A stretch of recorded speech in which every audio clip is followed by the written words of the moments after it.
What's going on, guys, and welcome to another episode of Smash JT. Now, regarding the title of this episode, no, it is not clickbait. I will be talking about the PewDiePie situation, but it points to a much bigger issue that I want to focus on in this video, and that is the direction of YouTube, the struggles that creators have, the pressures that we're under, and ultimately, are we actually doing this all for the right reasons? I received an email from somebody who watches the channel, and they basically said that they don't like the direction I'm going with my channel. They appreciated it more when I focused on the top 10 lists of retro video games and reviewing video games and talking about my memories with the video games, which, by the way, I still do, just not as much as I used to. And they were frustrated because they felt like I was covering topics that were more trending, that would get more attention and ultimately get more views. And they didn't like that I was going in that route. They didn't like that that was the approach that Smash JT was taking. And they voiced their opinion in the email. As of recording this, I asked them if I could use that email, and they did not reply, so I'm not going to put it in this. But as far as what they asked about, they just basically said they didn't like how I was basically clickbaity and covering trending topics and not talking about the video games that I'm passionate about. Not the first time I've heard that, by the way. I've had many a time where I got comments saying, why are you covering this? Why do I care? I don't care about this. Why don't you just talk about video games? That's what you're good at.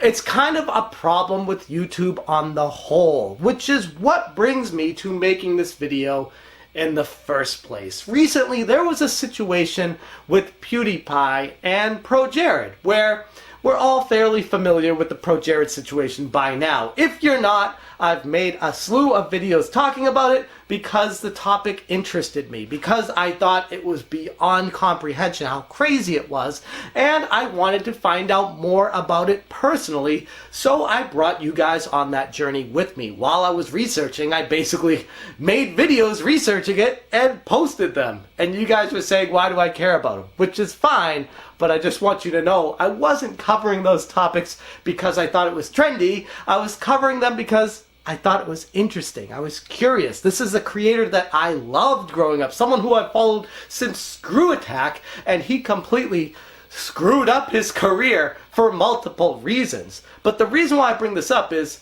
there was a situation with PewDiePie recently on his Dlive stream where he talked about the ProJared situation, and basically it surmounted to saying, I have no idea who ProJared even is. ProJared stuff happening. I don't know anything about him, but the memes are so good. Which I can understand. I mean, PewDiePie is gigantic. I don't expect him to know every single creator that's ever made a video game video in the past, especially someone who's a 1 million subscriber channel. Yeah, that's big, but when you're the biggest creator on YouTube, 1 million is tiny. There are lots of 1 million subscriber video game channels out there, so I wouldn't blame PewDiePie for not knowing who ProJared was. But then he published a video on the ProJared Meme review, and he said something very peculiar in it. I'm sure everyone's already heard, and I know, it devastated me. It shook me to my core. ProJared cheated on his wife? What the frick, dude? I used to love his Nintendo reviews. Very curious, because he says initially he has no idea who ProJared was, but then he makes a video saying he's watched his videos in the past, he used to like him as a creator, and tried to get his audience behind him and feeling like he was enveloped in the situation just for the purpose of making the video. And that kind of got me wondering, maybe he just forgot ProJared. Maybe it's been so long that he just wasn't familiar with him anymore, but after he did that live stream, he maybe thought, oh yeah, I had seen him. Give him the benefit of the doubt. This isn't a video to rail on PewDiePie. Believe me, I watched both these videos not because I wanted to implicate him on being a liar, but because I enjoy PewDiePie's content. I always have and I always will. He's a very talented creator. The point of this video is talking about YouTube in general and covering trending topics. And if this is the direction we should be going as creators, it's concerning, especially when you keep growing and you get to this point where you need to start covering topics that you're not familiar with only because they're trending, and you're doing it because you know that's going to drive the views, but once you make the video and you drive the views, then ultimately you're left with what?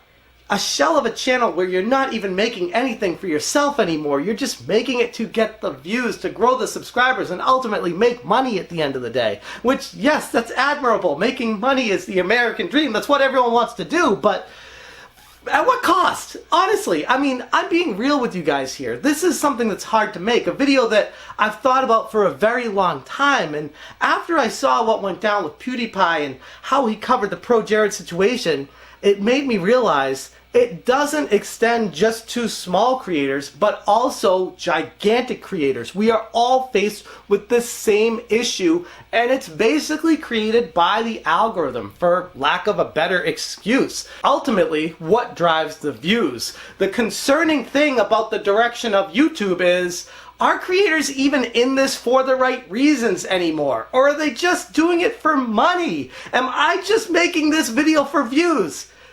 Yes, but that's what every video I make is for. And if any creator out there tells you any different and they're trying to grow, they're either lying or completely insane, because this is a lot of work every single day to make these videos. And if you're not getting the views, it's an exercise in futility. You are wasting your time. If you are not growing your channel, you are killing your channel. So yes, I understand why this happened. I understand why it will continue to happen, but that doesn't excuse it. And it's very concerning if you can't trust your creator for being honest with you. What are you even doing this for in the first place? It reminds me a little bit of wrestling. I mean, people watch wrestling because it's entertaining. Yeah, they know it's fake. They know it's all acting. At least I'd like to think most people know it's fake. But at the end of the day, ultimately, you watch wrestling because it's entertaining. Not because it's real, but because the drama is manufactured, and because it's movies, it's basically entertainment, just like Hollywood. YouTube's kind of turning into no different from that, where people are faking it till they make it, and then they keep on faking it. And it's very concerning that that's the reality behind the scenes here. I want to keep continuing covering what I like. I want to always talk about what I know. And there are creators out there that do that. I don't want to make it sound like everybody out there is fake, but there's a vast majority of large creators out there that have grown their fame basically on a pile of lies. And that in itself is the most concerning part of all of this. Yes, what I show in this video is just one small instance of that. But as a creator, I'm just telling you guys my experience, what I've learned from when I began YouTube to where I am right now, and everything I've learned along the way. It's nothing like what I thought it was. It's completely different. And for better or worse, it's a platform to entertain the viewers, people who get upset at clickbait, people who get upset at anything you make in a video that isn't what they thought it would be. It's just, the audience is very aggressive, and the bigger you get, the more aggressive they get, until you get to this point where you have a following that fights off those people that are so negative. It's a weird dynamic that I'm learning as I go here. I'm not out to implicate PewDiePie here or any other major creators. Hell, even smaller creators. I'm just saying, this is what the platform has become. I know hundreds of smaller creators that do an excellent job on every single video, whether it's a review, a preview, gameplay, talking about it, memories, whatever you want to call it, but they don't grow. They're not getting eyes on their channel. And it's terrible because they are doing what their passion is. But the problem is, nobody wants to watch what their passion is. People want to watch drama. People want to watch things that are interesting, that reflect on them directly. And personal experiences with video games only go so far with that. Yes, I've played Rygar, and I'm sure some people out there played Rygar, but for the most part, if I'm going to be talking about something to draw an audience and bring attention to the channel, it has to be something that people actually care about, that's relevant, that people will